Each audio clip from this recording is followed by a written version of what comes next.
well, you guys know this because you come in here, you see that it's a fortress. I mean, you come in here and you've got one little small area.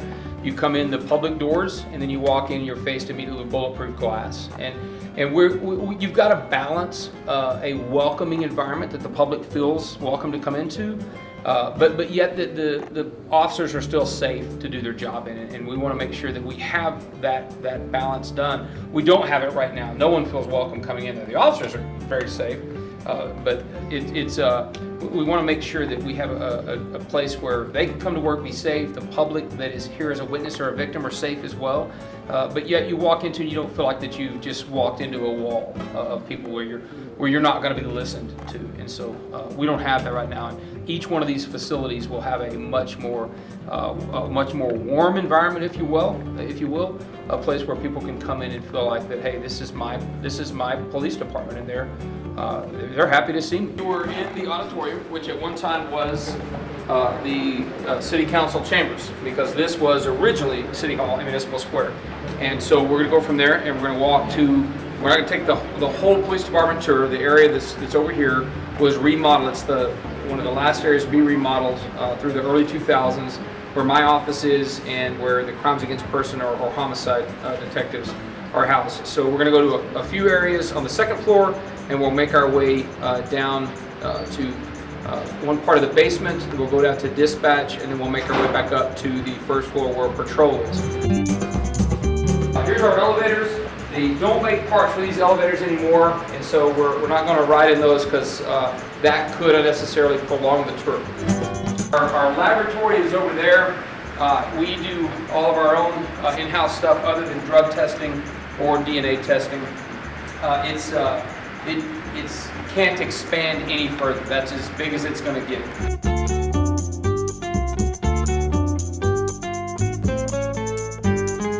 Our family crimes area, and this has been remodeled a number of different times throughout the years. We'll make our way around this way here. Some of the ceiling tiles, as you look up, these are all asbestos tiles, and we can't move those or make any alterations without doing abatement to those tiles. All of these detectives' offices right here, these are all manned by our family crimes people right here. They make up both of these threads right here. You'll see these walls were all installed sometime, I want to say back in around the mid to late 80s, maybe in the early 90s or so, when these were put in through here, again without disturbing any of the ceiling tiles.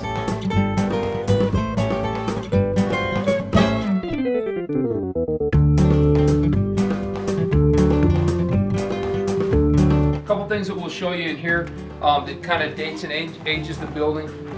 Since there's no solid walls, as I talked about a moment ago, the electrical outlets come out of the floor, and you can see those if you want to take a film or a picture of those right there.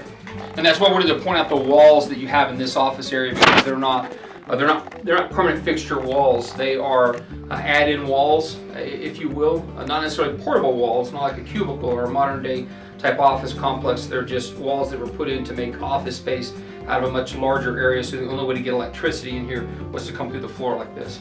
And you can see that the date of when that was actually done, and just by the age of the outlets themselves. Thank you, ma'am.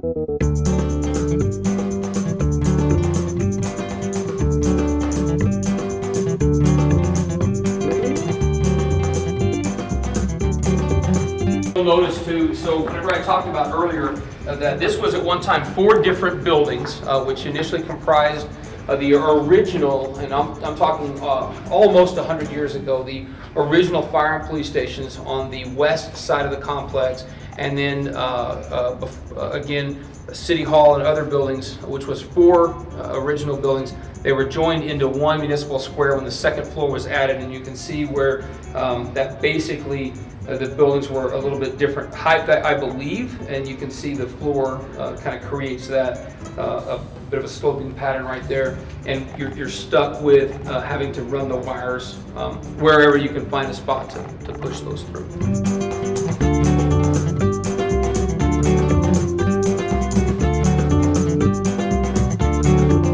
Okay, going back through here, this is where they're all actually working right now, but this is where some of our property crime section. One of the challenges that we face is over time, as the building has been remodeled from time to time, we would take a unit and move them somewhere, remodel that area, move in a different unit, and from where that unit came, we'd remodel that area and then move someone in. And so a bit of a, if you will, a clamshell game that we've had to play over the years. So it's very disjointed and not a lot of operational flow.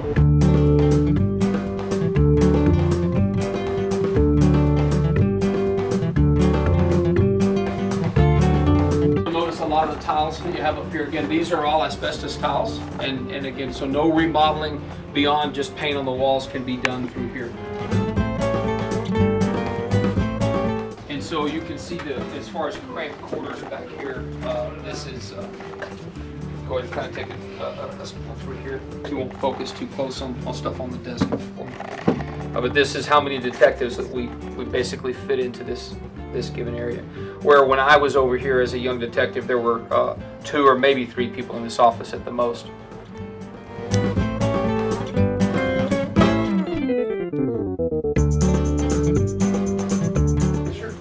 This was at one time actually a polygraph room years and years ago. You'll see the one-way glass and the soundproofing on the wall. So many years ago, this was a polygraph room. When I was over here in the 90s, we just had a refrigerator and some snacks in here because of the size of it and how small it is. But we're at a point now where we put a detective in here, and so Detective Anguish calls this home, if you will. And happy to have his own office compared to the other ones that are all bunking up with people, I guess, right? That's true. That's true.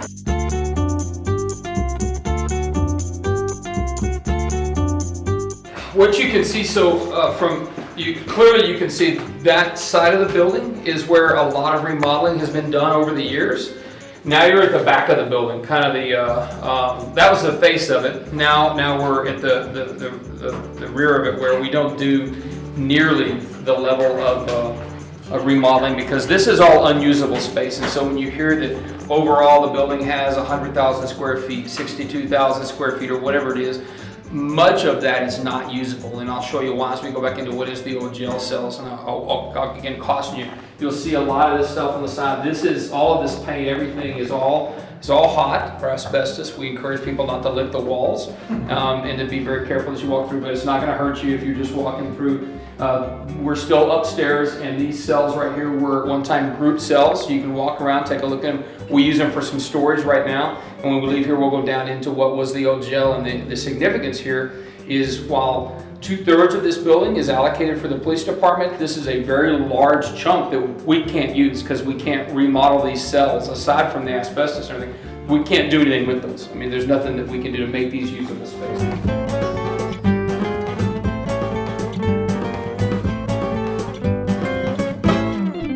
But so we've got some files that we store in here. These are ones that we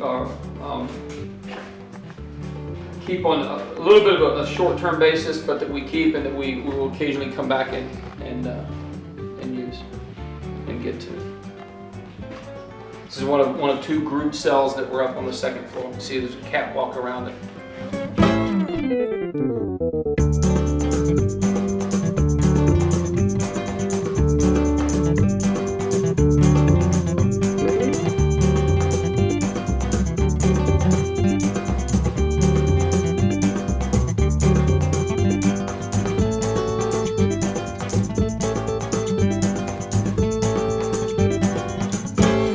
All allocated for us, none of which is usable.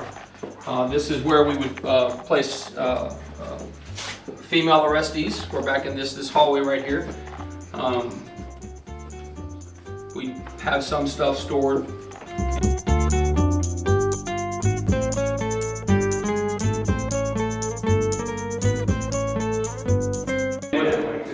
That's why I would bring you back here. You know, that's exactly.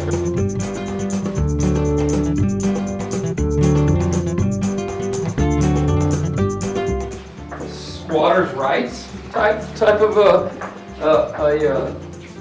way of doing things. So if a unit finds a new area that they go into, they'll then come to me and say, "Hey, can we have that office?" Well, they've probably been into it for a week or so, and I say, "Sure, if you clean it up enough and you want to put your things in there, go ahead," because that's just the way it works when we're out of space. canine offices or a canine training area that we have. We'll just let you kind of peek down in there. This was the old patrol administration side. Again, we're at a point right now where we just don't want to put any future monies into this building, and so K9 has come back here and put their own, their own things, their own training equipment back here, and now they use this area. And this is the condition it was left in when Patrol moved over to the other side of the building after a renovation in the early 2000s.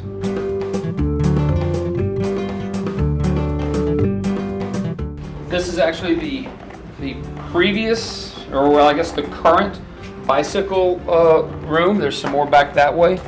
And again, with the squatters' rights protocol, they've found a new area, and I'll take that to you. There's a little risk involved in that because it floods down in the basement. But we've told them, hey, if you want to move that stuff somewhere else, wherever you can find a spot, you're welcome to it. But I'll show you where that new area is. But because they're out of room right here, they don't have any room. But I don't have anywhere else to put them. I don't have an office where I can say, hey, this is where you're going to be.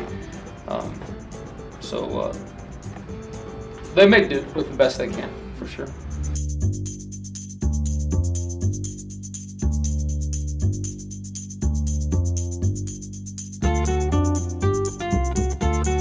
So you can see along the baseboards right here, this area floods periodically, at least once or twice, once a year, sometimes twice a year. On a significant rainfall, we'll get flooding down here, and so we have to keep things off the floor. But we mainly use this area for record storage.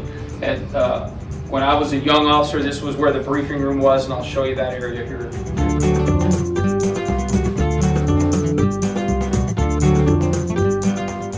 This is where all of our basically old police reports, the hard copies or handwritten versions that we have to store, we keep down here because we've got to keep them secure and locked up. This is the best we can do right now. We have them raised up off the floor a little bit to try to guard against flooding, but they need to be in a better area. You can see this box here, unfortunately, got wet at one time. This room floods the least from wherever you can. Again, we spray. We have, but it's a uphill battle with the pest problems. If you see a mouse run by, just be still. He won't bother you. But that'll happen. That's not unusual.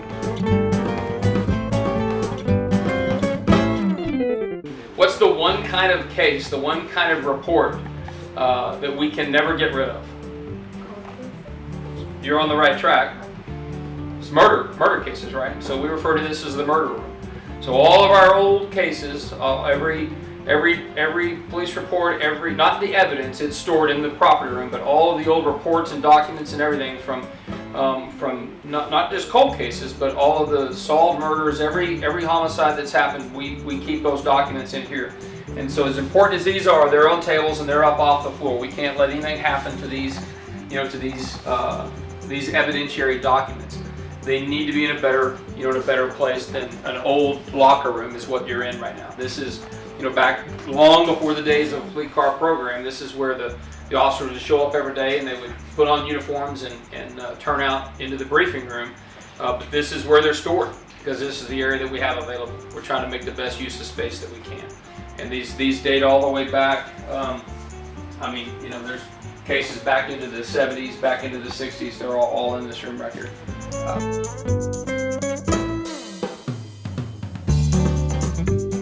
This is the new bike room. They're debating on taking it, but they can see that, hey, there's a risk by putting bicycles back here, but they want the space. And so kind of by squatters' rights, they get it if they want it.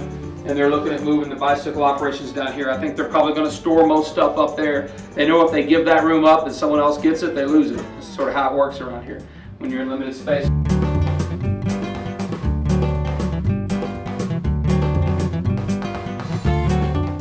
Original LPD gun range back here.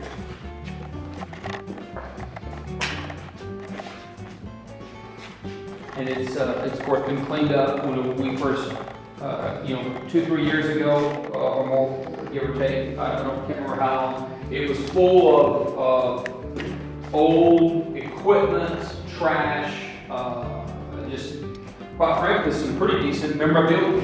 And we cleaned it up, got all that stuff out of here, had some pretty good keepsakes, and we've stored some of those things, but it was mainly full of things that we needed to get rid of. What's sort of significant as well, from the jail, so we're right underneath the jail right now. These are the sewage pipes from the jail. And so when it was open and inmates would shove things down the toilets or whatever, this is where they have to come to take the pipes apart and pull those things out. Again, unusable area for us. We can't really do anything with this area down here. But this is it. This is the original shooting range for the Lubbock Police Department. I don't know when it was built. I couldn't tell you.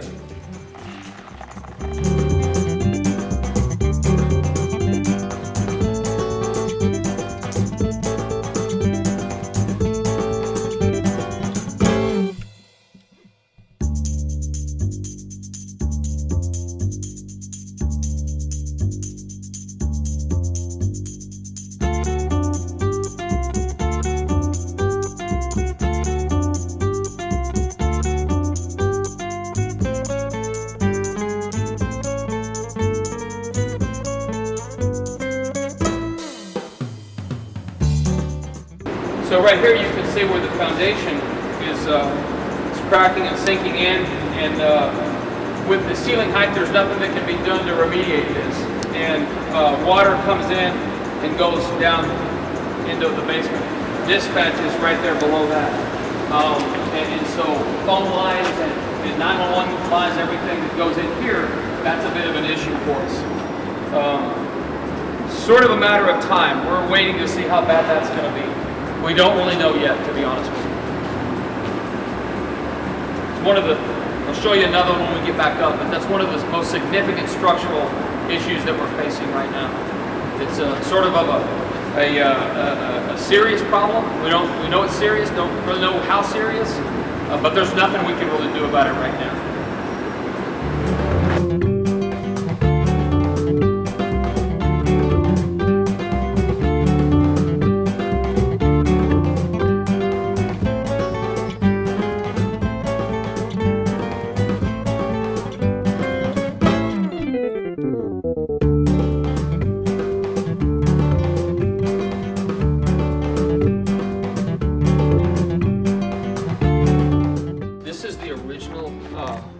It's not really original, I suppose, but at least in my time, this is the Emergency Operations Center. However, we rarely ever use it. You can see that it's quite congested in here, and to try to fit enough people in here to be effective, the airflow is terrible. We have a auxiliary air conditioner, and so what we do now is actually use a room at the fire department, and they're currently building, the very reason they're building a new Emergency Operations Center out by Fire Administration is because this room is simply not adequate for what we need to fit the number of people and to really work effectively. So more or less this one becomes sort of a redundant room for that, or a backup Emergency Operations Center. But it's here, and we have it, and we'll go through that door into our dispatch. And I don't want to talk a lot in there because they're working, they're dispatching calls, answering 911 right now. And so I'll say a couple words out here and then we'll go in there. We're going to walk behind the 2 primary dispatch channels. We need to have 3 primary dispatch channels, and we're looking with this project to break into 3 different substation areas, 3 different patrol divisions, if you will. They're fully staffed right now, and they can't hire any more or put any more people in until they have more room. And so you can see by the structure of this, it's really going to be impossible to try to take that wall out and move into. So they're landlocked. This is as much room as they're going to have, and this is all the room you would have here to do emergency operations. So.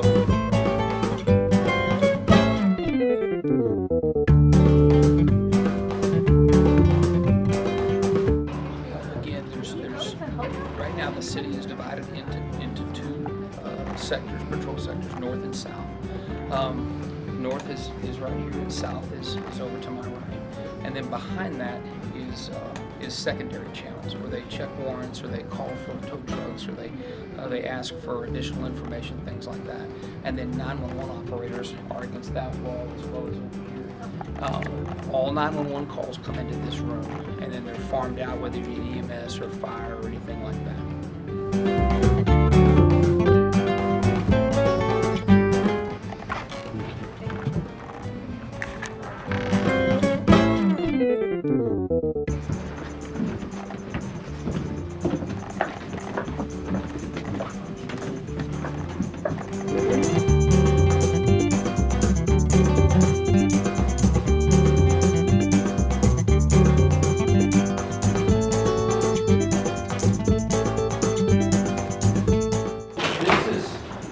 What would be the new patrol administration. Saw the paneled area back there. They moved from there over to here. This was remodeled in the late 90s, early 2000s. Watch commanders are office over here, and then officers can sit and write reports here. This and one other small area is the only area that officers have to sit and write reports for the entire city. This is it.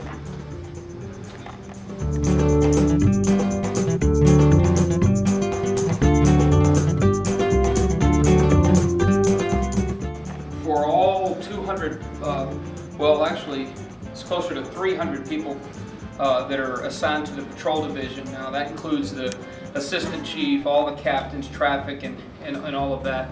They have a little over 200, probably 230 or so that actually are assigned to patrol duties, including sergeants and the supervisors, but your patrol officers. So all of those officers, this is the one room in the entire city that they operate out of. This is it. And so the whole idea here is we have one police station serving 250,000 people. And that's where a lot of the inefficiency comes from, and the fact that we don't have much of a personal relationship out in the communities. And what we're looking at is going to substations where you'll have one police station serving about 80,000 people in population to more effectively get out into the community and have a much more interpersonal relationship, if you will, out into the individual communities. Let's give the analogy of how to make your pizza. When you call up to order a pizza, right? There's answer the phone, and right there is the dough. So it gets made, and it goes next, and then put the sauce, and right there's the cheese. After that's the topping, and it goes through, and then it gets the oven, and it goes through, and it comes out of the oven. It's this conveyor belt type process. It's a method of operations. It's from an operations standpoint, and we don't have that.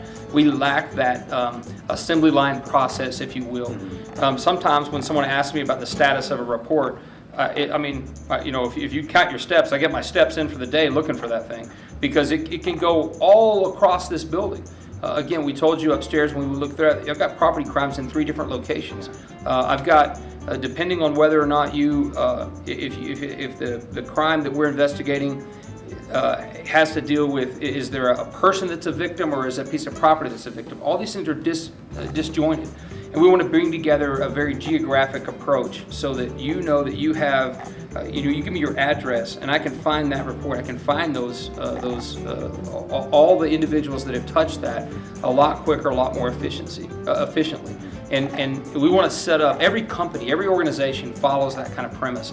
And when we can start doing that, the more efficient we're going to be. But right now, I can't do that because I can't join those people together, because I either have an area that is not remodeled in the middle, that's a dead space, or I've got another unit right between them. And so we've got to jump over each other to try to get those things done.